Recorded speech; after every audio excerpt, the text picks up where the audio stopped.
cozy adventure while my car hits the list.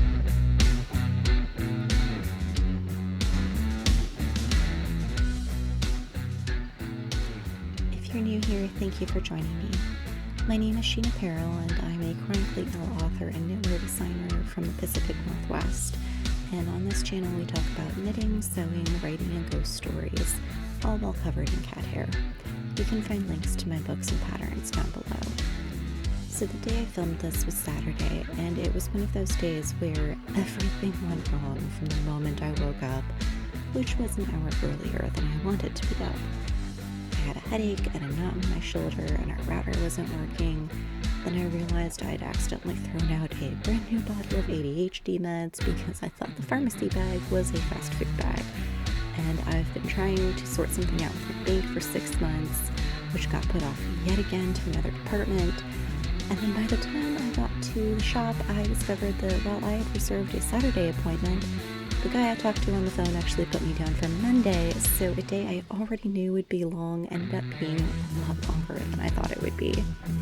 But at least it was a lovely day for a walk.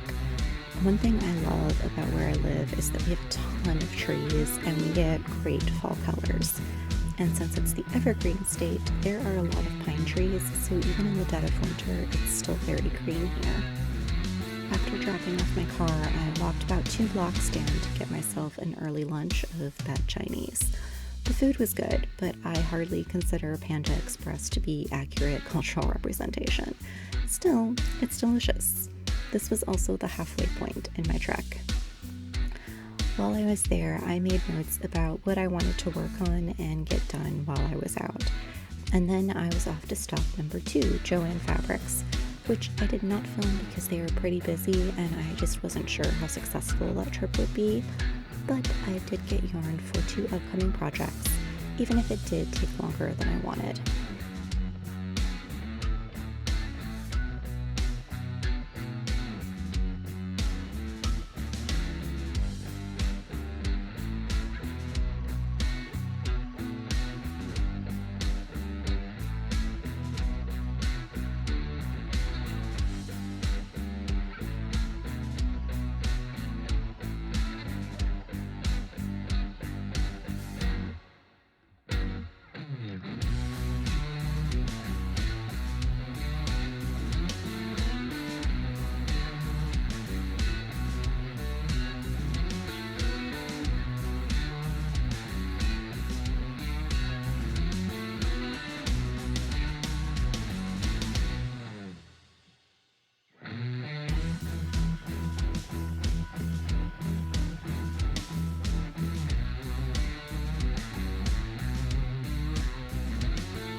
And then I went a few doors down to Barnes & Noble. I have to say I am very proud of my restraint here, but I also just bought the entire Grisherverse off of Thrift Books, plus a couple of other books from the local library, so that's going to keep me busy for a while.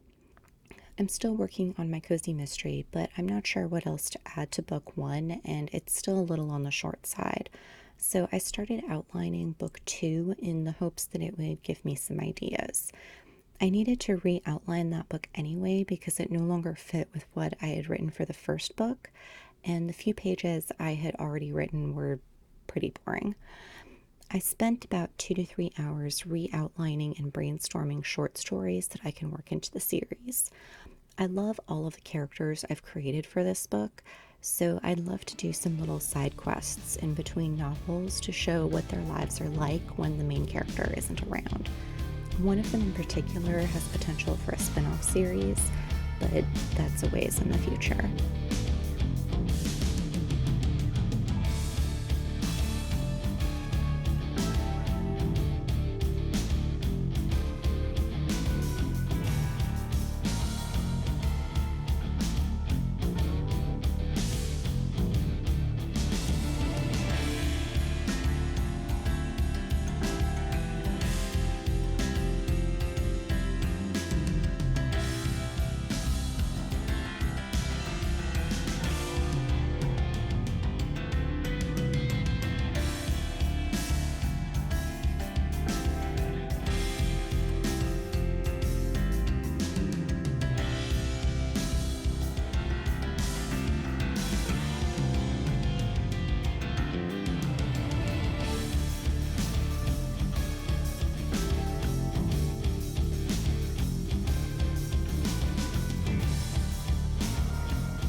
Just as I was starting to get really tired and cold, a sure sign that I'm about to crash mentally, physically, and emotionally, I got the call that my car was ready and I could come pick it up. I made the long walk back to pick it up, ready to go home. It was a lovely day, and while I enjoyed the walk, it did take me the next day to recover. I have a metabolic condition as well as chronic fatigue syndrome, so even though others might consider this to be a short walk, it took a lot out of me. Next week, I am looking forward to working at home, but hopefully I can do this again soon, preferably with the car.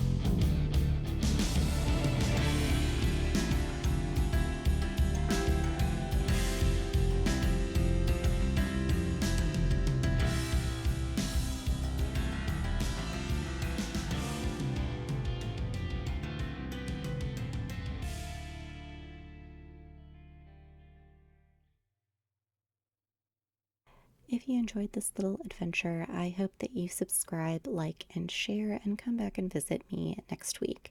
I try to post most Wednesdays, but my schedule is a little bit hectic, so that doesn't always work out. So make sure you hit that bell and you'll be notified every time I upload a new video. In the meantime, I hope that you stay safe and healthy and that you have something cute and fluffy to cuddle with. Ciao!